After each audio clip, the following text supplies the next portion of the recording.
जबरदस्त है। इस मौके को हाथ से नहीं जाने देना चाहिए। तुम मेरा शेयर भी अदा कर दो, 1 महीने के अंदर मैं तुम्हें ये जगह दे दूंगा।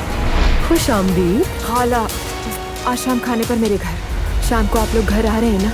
देखिए मैं खाला को भी बुला रही हूँ। काश तुम इस वक्त मेरे साथ होते। तुम्हारी अमानत की हमेशा हिफाजत की है मैंने, और आइंदा भी करूंगा। आई थिंक सो हमें उस बच्चे के पेरेंट्स से मिलना चाहिए। उसके बाद ही हम किसी रिजल्ट तक पहुंचेंगे कि बच्चे को एडमिशन दिया जाए या नहीं।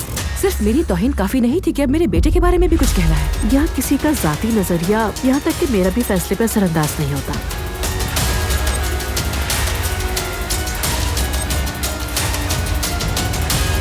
भाई आप कुछ परेशान लग रहे हैं, खैरियत तो है?